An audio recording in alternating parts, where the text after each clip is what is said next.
इसका advertisement number 01/2026 है, जिसमें 911 वैकेंसी आप यहाँ पे देख सकते हैं, जिसको हम लोग ग्रेड 2 रिक्रूटमेंट भी बोलते हैं। तो हम इस पे क्लिक करेंगे और इसका जो अंतिम तिथि आप यहाँ पे देख सकते हैं, सारी जानकारी बताइए। 24 फरवरी से आवेदन स्टार्ट है, 25 मार्च तक फॉर्म को भरने वाले हैं आप, और मात्र 100 रुपए आवेदन शुल्क लगते हैं। यहाँ पे क्वालिफिकेशन, नंबर ऑफ पोस्ट, सारा चीज यहाँ पे आपको बताएगा। आप एक बार जरूर चेक कर लेंगे फॉर्म भरने से पहले। आप नीचे आएंगे तो यहाँ पे आपको अप्लाई लिंक मिला, इस पे क्लिक करेंगे, सीधे आप अप्लाई वाले पेज पे आ जाएंगे। अब यहाँ पे आपको पहले क्या करना है ना, एक रजिस्ट्रेशन करना होगा। अगर आप पहली बार DSSB, ये जो है ऑफिशियल साइट है DSSBonline.nic.in, इस वेबसाइट अगर आप पहली बार आए हैं तो आपको एक नया रजिस्ट्रेशन यहाँ पे करना होगा। Click here for new registration, आप यहाँ से रजिस्ट्रेशन करेंगे। अगर आपके पास पहले से DSSB का ID पासवर्ड है तो आप यहाँ से लॉग इन करेंगे। तो आप क्या करेंगे ना, इस पे क्लिक करेंगे तो आपका लॉग इन पेज खुलेगा। देखिए इस प्रकार से। अगर मान लीजिए आप यहाँ पे सारा जानकारी सही सही भर रहे हैं, उसके बावजूद भी आप लॉग इन नहीं कर पा रहे हैं, तो पासवर्ड एक्सपायर हो गया होगा, क्योंकि बहुत दिन बाद अगर आप लॉग इन करने जाएंगे तो पासवर्ड एक्सपायर हो जाता है। तो उसके इसमें आपको फॉरगेट पासवर्ड पे क्लिक करके पासवर्ड को फॉरगेट करना होता है, और उसके बाद आप यहाँ पे अपना पासवर्ड को फॉरगेट कर लेंगे।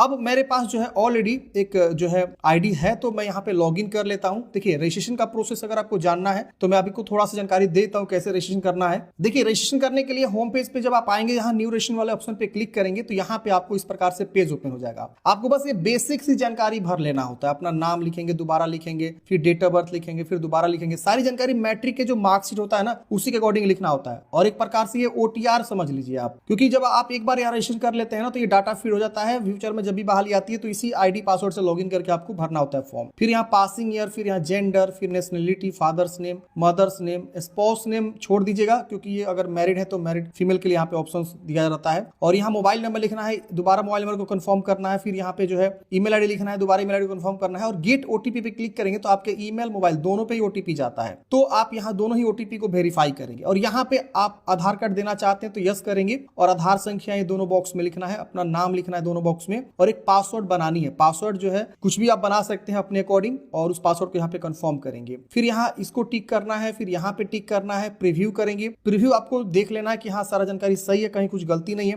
अगर गलती रहेगा तो उसको सुधारेंगे, नहीं तो सबमिट कर देंगे तो आपका ID वगैरह बन जाता है, यानी आपका OTR हो जाता है। तो OTR का बस इतना ही प्रोसेस है, इससे अधिक आपको नहीं करना होता है। तो ये आपका OTR का प्रोसेस है, इस तरह से आप OTR यहाँ पे कर लेंगे। ठीक है, OTR करने के बाद से आपको क्या करना होता है, लॉग इन करना होता है। तो यहाँ पे क्लिक करेंगे। अब आपको अपना date of birth, roll number और मैट्रिक का यहाँ रोल नंबर लिखना होता है, फिर पासिंग ईयर लिखना होता है, मैट्रिक का पासवर्ड जो आपने बनाया वो लिखना होता है, कैप्चा कोड भरना होता है, साइनिंग पे क्लिक करना होता है। तो जैसे आप साइनिंग पे क्लिक करेंगे आपका डैशबोर्ड खुल के आ जाता है। तो ये रजिस्ट्रेशन करने का प्रोसेस है, लॉग इन करने का प्रोसेस है। अब देखिए जो भी बहाली चलती है इनके ऑफिशियल साइट पे यहाँ कॉर्नर पे करंट वैकेंसी जो है शो होता है। तो आपको यहाँ पे देखने को मिल जाएगा legal assistant, assistant engineer, junior engineer, और जो अपना ASO की बहाली है, असिस्टेंट सेक्शन ऑफिसर की, वो बहाली यहाँ पे आपको देखने को मिल रही है। चलिए हम यहाँ फटाफट लॉग इन कर लेते हैं। जैसे लॉग इन करते हैं फ्रेंड्स, आपका इस प्रकार से जानकारी जो है OTR वाला शो होता है, आप एक बार चेक करेंगे। अब आपको फॉर्म भरना है तो यहाँ पे देखिए बहुत सारे ऑप्शन है। तो यहाँ पे आपको अप्लाई फॉर न्यू एप्लीकेशन पे क्लिक करना होगा। अगर आप मान लीजिए ये वाला ऑप्शन पे क्लिक करते हैं तो आपको सारी वैकेंसी दिखने को मिल जाती है। क्वालिफिकेशन ऐड करना है, फोटोग्राफ अपलोड करना है, पर्सनल डिटेल्स पे जाना है,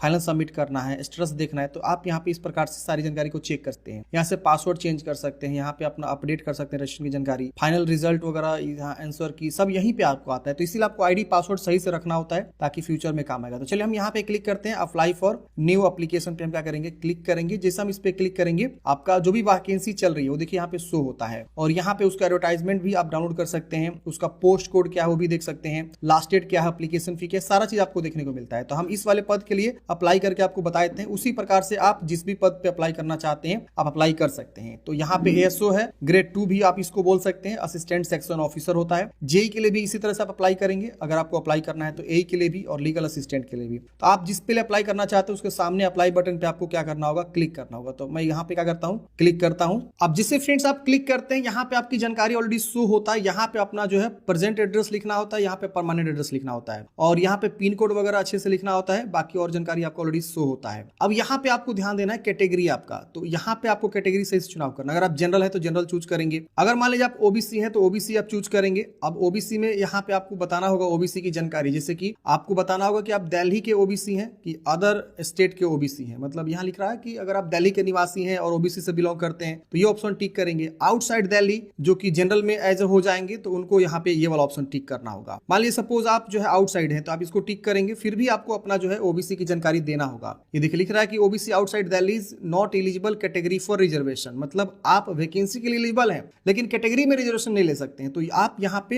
ये टिक कर सकते हैं, कोई इशू नहीं है। आपको अपना जो है सर्टिफिकेट नंबर ओबीसी का देना होगा, कब इशू हुआ है वो देना होगा, इशूइंग अथॉरिटी क्या है और कहाँ से आपने वो बनवाया हुआ है। जैसे बिहार से हैं, आप बिहार से फॉर्म भर रहे हैं तो बिहार आप यहाँ पे चूज करेंगे। तो इस तरह से अपना जो है बताएगा कि आप एलिजिबल नहीं है एज अ रिजर्वेशन कैटेगरी के लिए। अब यहाँ पे आपको इस तरह से सब कैटेगरी में से कुछ है, जैसे कि एक्स सर्विसमैन, गवर्नमेंट सर्वेंट या डिपार्टमेंट कैंडिडेट्स या डिफरेंटली एबल्ड जो विकलांग होते हैं, तो इसमें से टिक करेंगे वरना इसे छोड़ेंगे। और आपको किसी बोर्ड से निष्कासित किया गया तो यस नो में बताना, तो ये नो रखिएगा। यहाँ पे आपको टिक करना है और सेव नेक्स्ट करना है। उसी प्रकार से अगर आप SC ST से आते हैं तो SC ST को भी यहाँ पे अपना बताना होगा जानकारी कि अगर आप दिल्ली के SC ST हैं कि आउटसाइड दिल्ली हैं, ये आपको बताना होगा, ठीक है। और यहाँ पे अगर आप EWS से आते हैं तो EWS का भी बेनिफिट आपको यहाँ पे मिलेगा अगर आप वहां के निवासी हैं दिल्ली के। तो अदर स्टेट वाले जब भी किसी अदर स्टेट के लिए फॉर्म भरना चाहते हैं तो उनको रिजर्वेशन नहीं मिलता, वो जनरल कैटेगरी में हो जाते हैं। तो वही यहाँ पे नियम बार बार बता रहा है जब आप यहाँ पे चूज कर रहे हैं। तो चलिए यहाँ पे हम सेव नेक्स्ट करते हैं। सेव नेक्स्ट करते हैं फ्रेंड्स। अब यहाँ पे आपको अपना जो है फोटोग्राफ अपलोड करनी है। तो यहाँ पे आपको पोस्ट कार्ड साइज का फोटोग्राफ बोला गया जो कि 5x7 इंच का होना चाहिए। हाइट विड्थ यहाँ पे आपको बताया गया है। और यहाँ पे आपको ना एक और देख सकते हैं पिक्सल में भी जानकारी दिया गया है। फोटोग्राफ आपको सही से अपलोड करना होगा। मैक्सिमम 300 KB साइज बोला गया, JPG या JPG फॉर्मेट चाहिए। और यहाँ पे विड्थ बोला गया 480x672,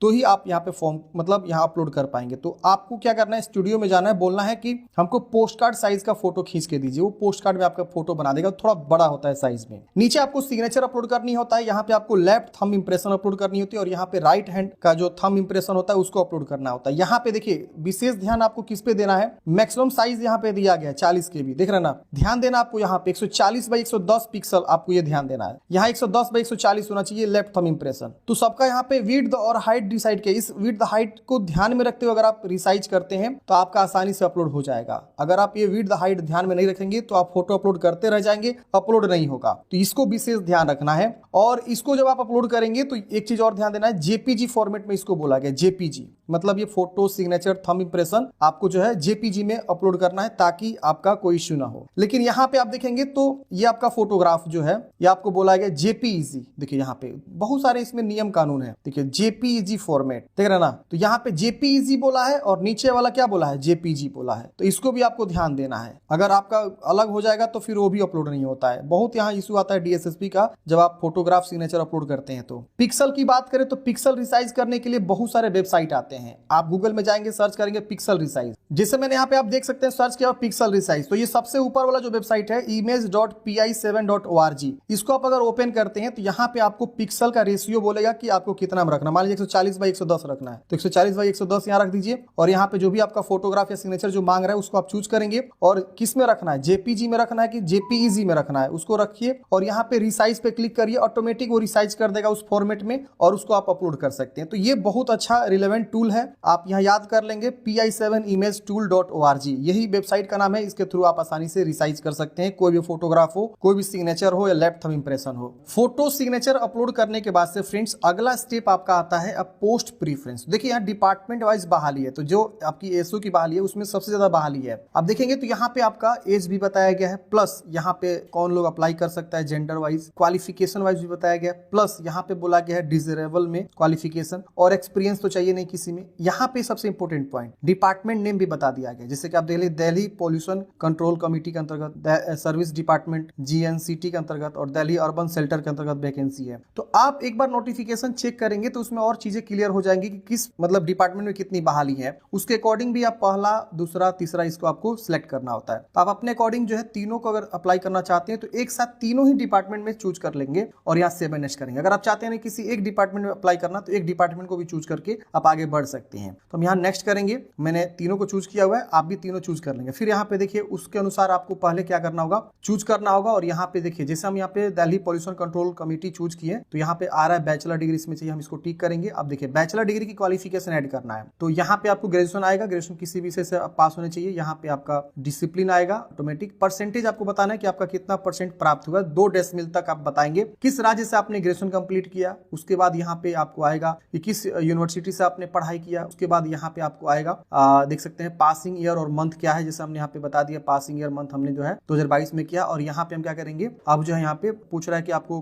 डिजरेबल में बेसिक नॉलेज है, आपको यहाँ हाँ कर देना है और यहाँ पे आपको इंसर्ट कर देना है। अब देखिए इंसर्ट हो गया और ये यहाँ पे हमने यस कर दिया। Do you want to save, इसको सेव करेंगे, ओके करेंगे, ठीक है। अब जैसे हम इसको सेव सेव करेंगे, ये डाटा हमारा इस डिपार्टमेंट के लिए हमारा ऐड हो चुका है, ठीक है। और यहाँ पे do you want to finally save, हम यस करेंगे, ओके कर, जैसे ओके करेंगे तो ये भी डाटा हमारा सेव हो जाएगा, ओके करेंगे। अब हमको क्या करना है, अब जो है दूसरे डिपार्टमेंट को चूज करना है, ठीक है। तो अब हम क्या करेंगे, इस डिपार्टमेंट को चूज करेंगे। अब हम इस डिपार्टमेंट का भी क्वालिफिकेशन को ऐड करेंगे। तो इसी तरह से हम क्या करेंगे, यहाँ पे जो है इसका हम क्या करेंगे, यहाँ पे बैचलर डिग्री चूज करेंगे, मतलब ग्रेजुएशन, और यहाँ पे डिसिप्लिन आएगा ऑटोमेटिक। फिर हम परसेंटेज को यहाँ पे लिखेंगे, जो भी हमारा परसेंटेज है अप टू टूरिज्मल, किस राज्य से हमने पढ़ाई किया, और बोर्ड का नाम यहाँ पे आ जाएगा, वो चूज करेंगे। और यहाँ पे हमको पासिंग ईयर मंथ फिर से बताना होगा, तो यहाँ पे बताएंगे और इंसर्ट कर दे। देखिए आ गया। अब इसको टिक करेंगे और यहाँ पे फाइनली सेव कर दे। चलिए हमारा इस भी क्वालिफिकेशन भी ऐड हो चुका है।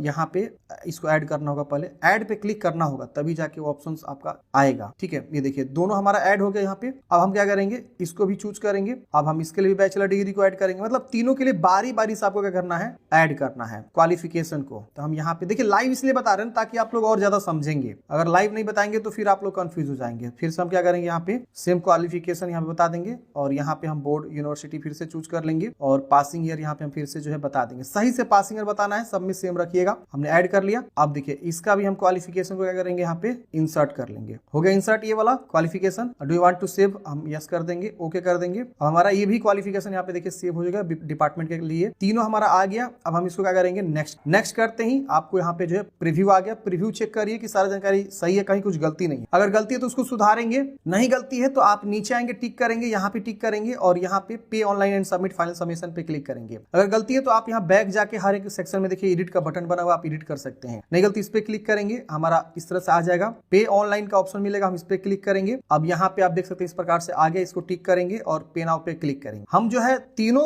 डिपार्टमेंट में एक ही बार अप्लाई करेंगे, ये ध्यान रखिएगा। अब यहाँ पे हम इस तरह से पे नाउ पे क्लिक करेंगे, हमारा पेमेंट गेटवे आ गया। इस तरह से यूपीआई, बैंकिंग, डेबिट कार्ड से हम पेमेंट जमा करेंगे। उसके बाद से हमारा फाइनल प्रिंट आउट निकल जाएगा, उसका हार्ड कॉपी अपने पास सुरक्षित रख लेंगे। अगर मान लीजिए फिर से आपको अप्लाई करना किसी और पद के लिए, जेई के लिए, एई के लिए, तो आप फिर से क्या करेंगे, लॉगिन करके फिर से अप्लाई करेंगे। लॉगिन करना होगा, दोबारा ओटीआर नहीं करना, ये ध्यान रखिएगा। यहाँ से आप नोटिफिकेशन को चेक करेंगे तो आपको डिपार्टमेंट वाइज कहाँ कितनी बहाली है वो भी यहाँ पे आपको देखने को मिल जाएगा, तो आप एक बार जरूर चेक कर लीजिएगा। ग्रेड 2 यानी असिस्टेंट सेक्शन ऑफिसर का यहाँ पे सबसे ज्यादा पद है, 576 पद है। आप यहाँ पे देख सकते हैं अलग अलग यहाँ पे सर्विस डिपार्टमेंट के अंदर ये बहाली है। और भी एसओ की बहाली है, जैसे आप देख सकते हैं इसमें 8 बहाली है, ये देखिए यहाँ भी बहाली है, इसमें 3 बहाली है। तो आप अपने अकॉर्डिंग देख लेंगे अगर किसके लिए आप ज्यादा प्रेफरेंस देना चाहते। तो आई होप आप लोग समझे होंगे। मिलते हैं किसी नेक्स्ट वीडियो में। डीएसएसपी के अंतर्गत एक और नई बहाली आ चुकी है, उसकी हम आपको जानकारी बता देते हैं। अगर आप एलिजिबल हैं तो फॉर्म भर लीजिएगा, जिसका आवेदन जो है 27 फरवरी से शुरू होंगे। ये देखिए ये एक नई बहाली है, जिसमें असिस्टेंट मैनेजर, रेडियोग्राफर, स्टेनोग्राफर के पद रहने वाले हैं। 216 पद हैं, और इसमें भी काफी अच्छे खासे पद हैं, और सैलरी भी अच्छी खासी है। क्वालिफिकेशन आज आप देख सकते हैं, शॉर्ट हैंड वगैरह भी, जो शॉर्ट हैंड के लिए अप्लाई करना चाहते हैं। पटवारी की बहाली है, यहाँ पे रेडियोग्राफर है, असिस्टेंट की बहाली है। तो आप एक बार अच्छे से चेक कर लेंगे। अगर आप एलिजिबल हैं तो इसके लिए भी आप फॉर्म को अप्लाई कर लेंगे। इसका नोटिफिकेशन यहाँ पे आप देख सकते हैं। ये अलग अलग डिपार्टमेंट वाइज आपकी बहाली जो है देखने को मिल जाती है। आई होप आप लोग समझे होंगे। Thank you for watching. जय हिंद।